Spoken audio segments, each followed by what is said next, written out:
Welcome to Obi-Wan Studios, and for today's LEGO Star Wars set review, I mean, come on. I have the all-new 2025 75409 Ultimate Collector Series Jango Fett Starship. This set released on May 1st for $300, comes with 2,970 pieces and 2 minifigs being Jango Fett and Boba Fett. Now, if you're wondering why it is called Jango Fett Starship and not Jango Fett Slave 1 like we all know it to be called, this is because apparently a few years ago, Disney put out some sort of ban from like toy companies such as Lego from calling it the Slave 1, which seems just incredibly silly to me. If you're old enough to watch the movies, you're old enough to handle it being called what George Lucas intended, but hence the name Jango Fett Starship, which is what it's called on the display plaque too, which is such a bummer. I don't know. It just doesn't seem that great to me, and it's not that cool. Now, Lego could have done one thing differently here in the naming of it, and that the ship is actually a Firespray-31, or at least a modified version of it that Jango and Boba Fett both use in the movies. You even hear it referenced as that in the book of Boba Fett, and that just would have been at least better than Starship, like Jango Fett's Firespray, for example. So something that I just wish Lego would have done a little bit more thinking of for this Ultimate Collector Series set. And when it comes to the box art for this set, I feel like I'm in the minority where I really do like the all-black 18+ aesthetic, like in this case where we have the Slave 1 on the front of the box just as the sole focus. There's a bit of a blue glow behind the build. It just looks premium. It looks menacing to me. I really like it, but I know a lot of you guys would prefer these sets to have just more typical box art, like the Ultimate Collector Series Boba Fett's version of the Slave 1 that released a long time ago now, where you see Cloud City behind it. And I can totally see that having this build with either Camino behind it or the asteroid field above Geonosis looking really cool, but personally, I do like the all-black aesthetic, and let me know in the comments down below what side of that fence you actually are on. As far as the right side of the box is concerned, you see another angle of the build and more of the Ultimate Collector Series branding. Then when you turn to the back of the box, the build sits on the display stand with that display plaque, as I mentioned earlier, showing off that it just says Jango Fett Starship. It's not the best. Then you see the set's dimensions as well as the Slave 1 from Attack of the Clones. It's just a really cool looking box, and when I first heard the rumor that we were getting a UCS version of Jango Fett's Slave 1 based on episode 2, I was so excited to get this set in hand, and now it's finally here. So I'm going to call it by the Slave 1 name like we all know it to be for the remainder of the review. And now let's take you guys through the unboxing. Alright, I'm just so excited to build and display this set. Let's get it all unsealed.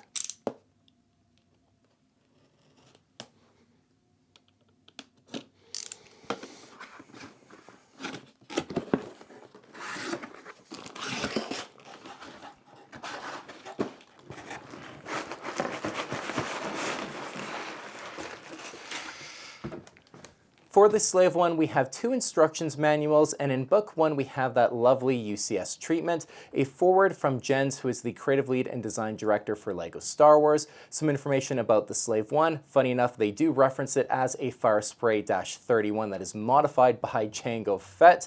We have some information on Jango Fett and a bunch of details about the build and kind of features that you might miss out on had they not referenced it in the instructions manual. I love the details like this in UCS instructions manuals. We also have our sticker sheet, which is a bit hefty but will provide lots of detail for the build. 23 numbered bags along with 2 unnumbered bags, one which contains the windshield piece and then the other with the display plaque and some additional Technic pieces. I'm gonna go now, probably put on Attack of the Clones and enjoy the building process for Jango Fett Slave 1. I'll check back in with you guys once it's all complete.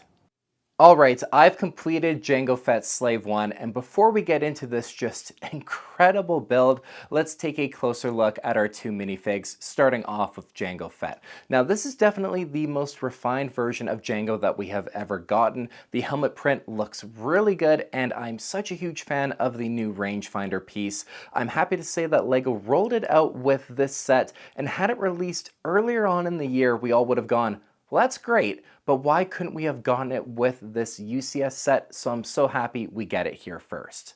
Taking off Jango's helmet, there is a hairpiece that you get with him as well, which looks good, and then two different face prints. And here is where I have one of two issues with this minifig, and it's just that he's desperately missing that headpiece, that comms link that you see him wearing throughout the space battle in episode 2.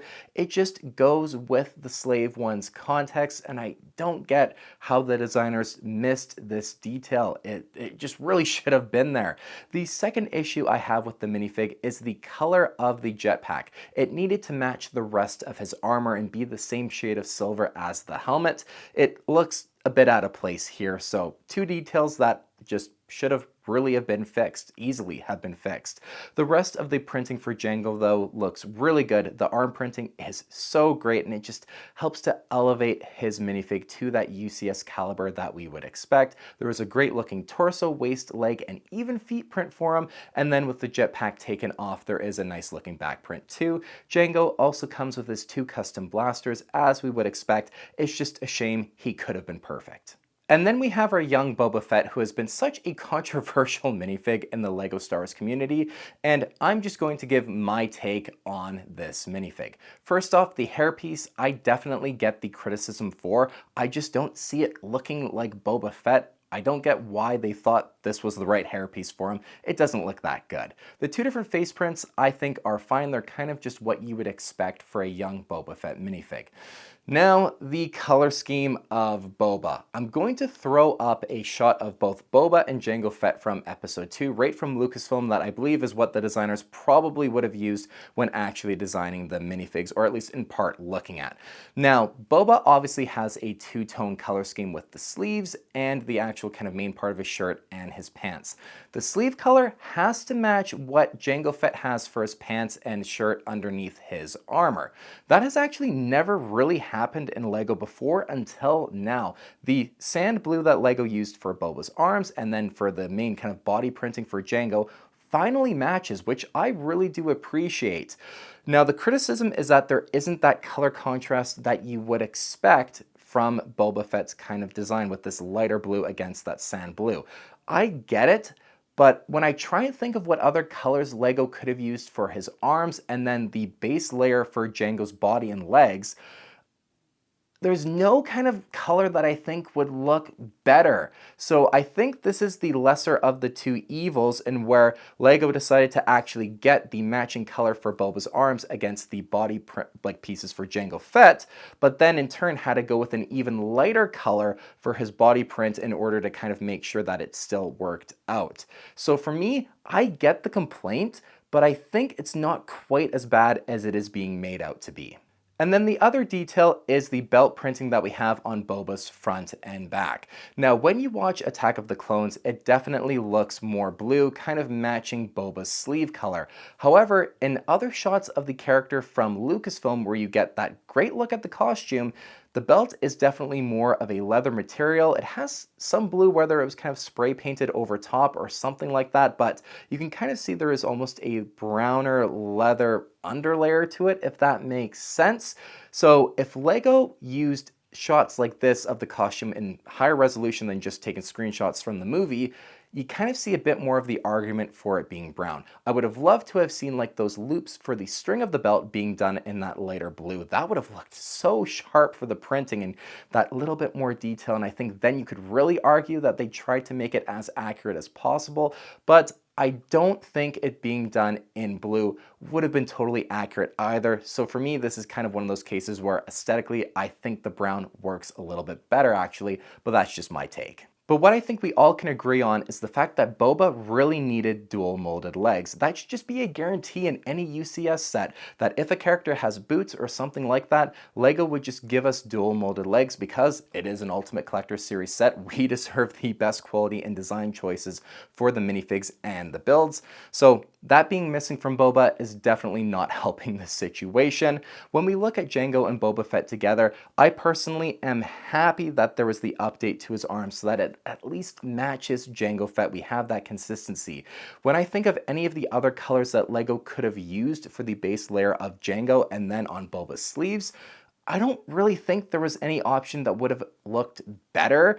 there's nothing that is 100% accurate, so at least this does look better than like dark blue, for example. So that's kind of my take on it. Let me know in the comments down below, though, what you think of these two minifigs. I'd be curious to hear. So with the minifigs out of the way, we can finally take a look at our Slave 1 build, and it is just truly stunning. The last time I was this impressed by a UCS set was when I built the UCS Razor Crest. I remember walking away from that build, looking at it and just thinking, wow, what an amazing looking build. And it's the exact same story with this Slave 1. It has overall truly surpassed my expectations. Now, the way you see the build on my table here is the way the vast majority of you guys will choose to display the build in flight mode on its display stand.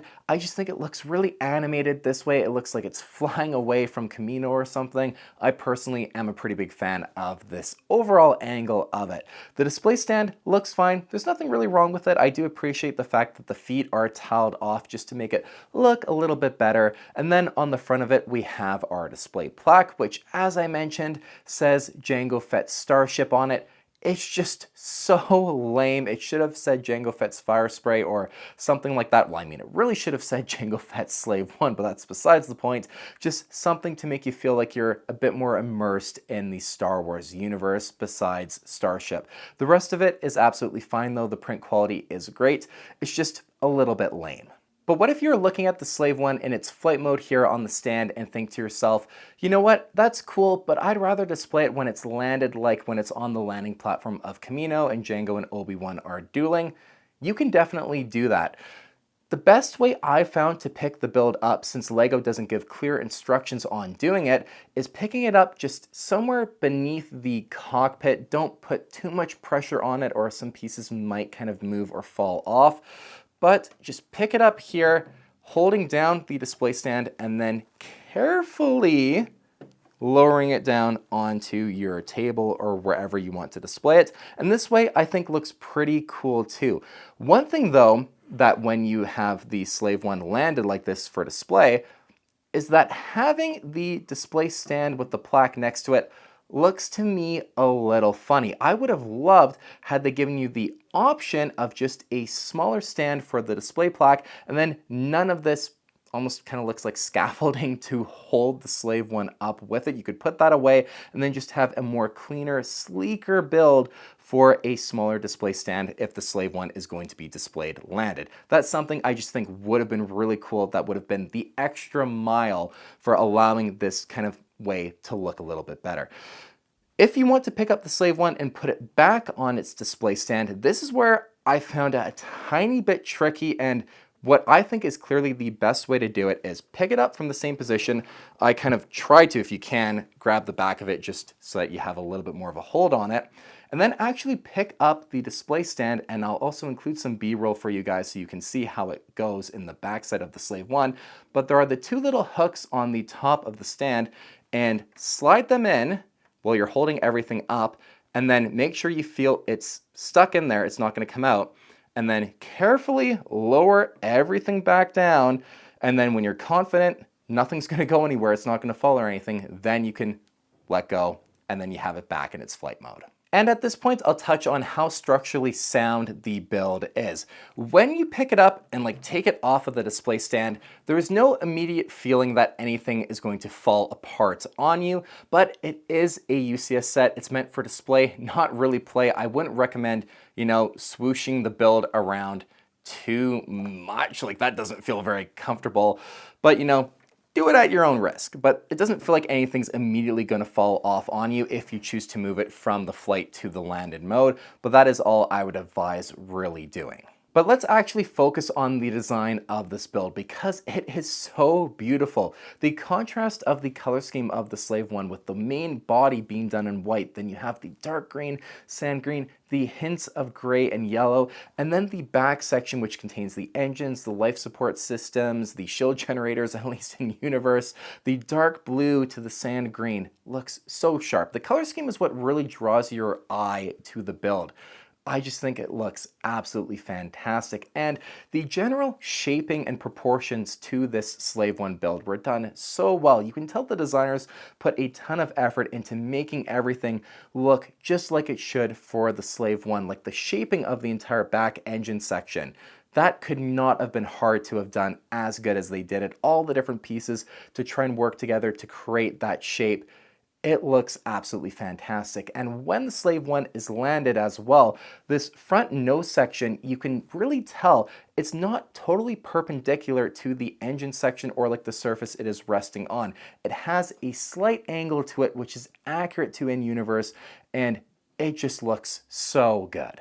At the bottom of this front nose section of the build, we have the two twin laser cannons. They can spin around, and in universe, they do move 360 degrees. They can't do it on the build, but you have these pipe pieces on the side that just make that a little bit difficult, but the function is there, and this definitely isn't a play set.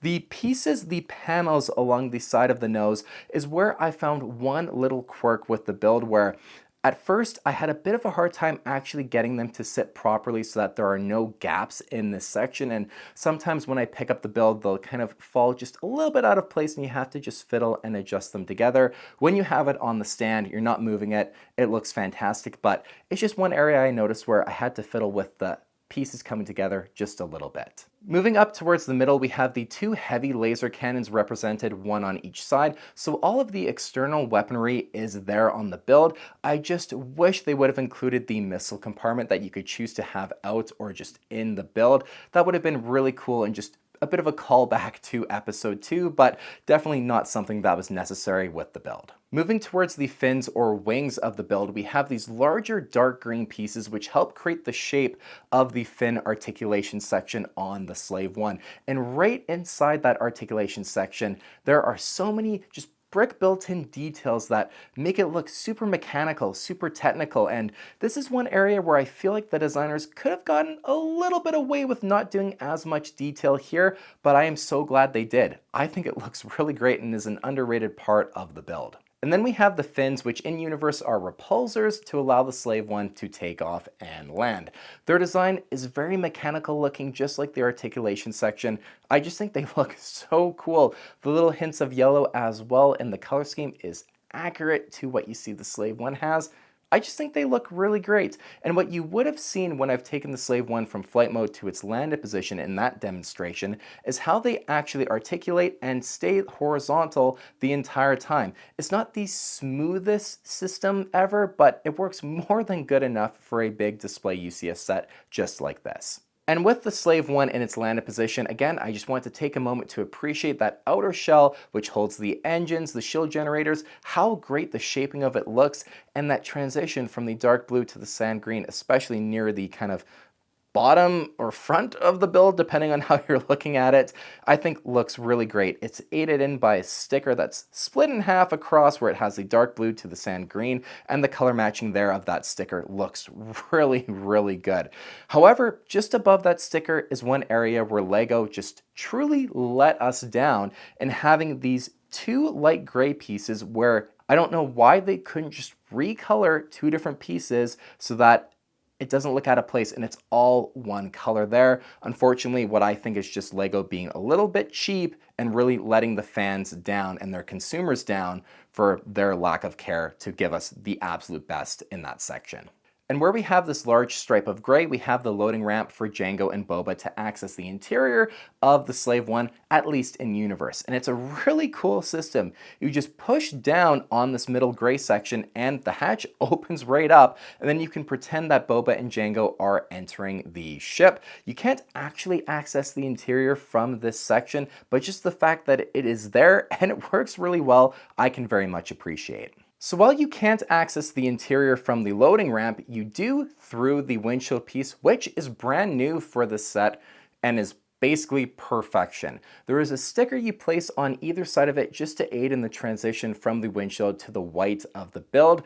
The color matching of the stickers aren't the worst I've ever seen, but they're definitely not the best. I wish they could have done a bit of a better job in making that transition from the brick to the sticker just a bit closer for a display set like this. Taking the windshield piece off to access the interior is pretty straightforward as it's only connected at the bottom. You can just grab it and pull it off pretty easily. However, this design, I've noticed one other kind of quirk with it. I'm going to place it back on for a second. When you place it on, near the top, and I'll show you guys some different footage of it, there can be a bit of a gap, or even if you're moving the build around a little bit, there can be a bit of a gap that's created here because it's not actually connected to anything up here. You just can kind of push it in, adjust it a little bit so that there's a lot less of a gap and it's more seamless, but it is just something I have noticed over the course of building it and making this review. With the windshield piece taken back off, we can look at the interior. At the bottom, we have the passenger hold. There are 2 chairs, which is accurate to the Slave 1. Otherwise, not a lot of detail there, but there doesn't really need to be if we're being honest. And then we have the main cockpit, which looks so great. And at this view here, you guys can see it looks pretty crammed to place any of our minifigs inside, and even just to appreciate the detail of it. However, this entire section just slides right out so you can place Jango Fett and Boba in their seats and take a look at just how great this small cockpit actually looks. In the center of our cockpit build, we have the flight instrument console. There is a sticker there, which looks great. And then there is this small little build. I'm not 100% sure what it is, but you see it in the movie, and I just really love the fact that it is there. I think it looks great. There are 2 more stickers for these screens. On the left, we have one that looks like hyperspace lanes, and then on the right, one that definitely is some sort of status check for the Slave 1, all of its systems and functions and everything there. In universe, the right chair, taking just a look at the details of the Slave 1 for the review, is actually the navigation station. So even though LEGO tells you to place the stickers this way, I'm being very pedantic here, but the hyperspace route screen I think should be on the right if we're wanting actually things to make just a little bit more sense. In universe, it's something I noticed and just wanted to point out. And with the cockpit piece taken out, we can place Jango in the chair with the jetpack off and his helmet off, and then Boba Fett in the chair on the right, just like in the movie. His legs don't bend, so you do have to place him standing there, but when it's on display, as you're about to see, you definitely don't notice. It still looks really good. And then you can slide the entire cockpit piece back in, closing up the windshield even just to give you guys a bit of a look at how that will look on display. I think it looks so great, but it definitely is making me miss that comms link piece for Jango to have just to really complete how it looks like in the movie. And if at this point you're wondering where do Jango Fett's accessories go when he's piloting the Slave 1, the designers did a pretty good job in thinking of this. Where there appears to be a blast door behind the main cockpit seating is actually a piece you can pull out, and behind it is a back-to-tank for Jango and 2 clips. The clips you can place the blasters in, and then the stud on top of the back-to-tank is where the jetpack can sit. Pretty cool little Easter egg that helps to also store some of Jango's accessories. The helmet is one that doesn't have a spot, but I found even just placing it in the navigator's chair works pretty good for keeping it close by. The last detail for the interior is the sticker on the top that reads OOY04, which from my understanding kind of references the place or planet that Jango stole the Slave 1 from, a bit of the ship's history, just a cool little Easter egg that is also referenced at the beginning of the instructions manual and some of the other hidden details of the build. And lastly, let's take a look at the underside or backside of the Slave 1, depending on what orientation it is in. You have the 3 engines, which all look so great with that translucent yellow, and arguably my favorite Easter egg for the build is the compartment that houses the seismic charge bomb. That sound is imprinted in my brain from watching that movie in theaters when I was a kid. The seismic charge itself, all of the detail that you see is stickered, which definitely is a pain. I feel like this is one spot where LEGO really could have just made it all printed pieces to help it look lined up and extra good. But if you're really careful, the stickers do their job. They make that seismic charge look exactly as you would expect it to. I personally like leaving the hatch open just to see that Easter egg, but you can display it with that hatch fully closed. The rest of the back section though looks really great in terms of filling in all of the space and there being no gaps. One thing you will notice is that there are all these clear studs that go in a ring all the way around the underside of the build, and this is because the engines don't actually sit flush with the rest of the underside of the Slave 1. So So when it's in its landed position, it'll rest on these clear studs as well, just to provide more balance and stability when it's in that landed position. A detail that you don't really notice too much because they're all clear, but something that is very much appreciated that was thought of. This set is basically perfect, and it was so close to being the perfect version, the perfect set of a Slave 1 based on Episode 2. But the little things that I mentioned during the review do hold it back from that perfect score. It just could have and easily should have been a 10 out of 10 set. Like Boba Fett's comlink print being missing. I don't know how you watch the movie and then design this set and miss that. Even if you look at the box art, it's clearly meant to show Jango and Boba Fett piloting the Slave 1. How do you not notice? In every scene in the movie, he's wearing that piece when he's piloting the Slave 1. How do you miss that, right? The jetpack, that attention to detail, it should have been the lighter silver color matching the rest of his armor. And then Boba Fett needed a better hairpiece and dual molded legs. Had he have had that done right, I think he would have been a lot more universally accepted by the LEGO Star Wars community. And then the minifigs, you could argue, really embody that UCS level of caliber quality that we expect out of a set like this. As for the build, really the only thing that I have that frustrates me with the design choice are those few light gray pieces where it should have been sand green. I definitely don't think that was a design choice, looking and trying to get the best shots I can of that part of the ship in the movie. I definitely think that was just something that LEGO really let us down on in terms of the pieces not being the right color, instead of that being a design choice. And the only other thing that I think you could argue against this build that I didn't totally go into depth on during the review is, well, the stickers. And as you can see from my now used sticker sheet, there's a lot of them, 25 to be exact, I counted. I can see the argument for there being a lot more printed pieces in a UCS set, and I kind of agree, especially for the seismic charge. That could have easily have been printed, and I think just the way all the lines needed to be done for it to look perfect and really good, in all honesty, that thing just should have been printed. The rest of the stickers, though, I think look great. The color matching was done really well, save for the ones that go in the windshield piece. I think that should have been color matched a little bit better, a bit more effort from the quality department in getting that to look good. But otherwise, they all add so much detail, and I personally, I don't mind stickers. I'm a fan for printing pieces, especially when it requires a lot of lining up. But in general, they add a lot of great detail and a lot of accurate detail at that, so I don't totally mind all the stickers for this build. Lastly, when it comes to the price, $300, this set feels right on the money. It doesn't feel overpriced. It doesn't feel like an absolute steal. I think at $300, you are just going to be happy with what you have paid for a set like this. I'm not a believer in price per piece. I just don't think that conceptually works. But just for what you get, $300 seems very fair to me. You won't be disappointed in spending that kind of money on a set like this. So with all of that said, for the Obi-Wan Studios official set rating, the UCS Jango Fett Slave 1 gets a 9.6 out of 10.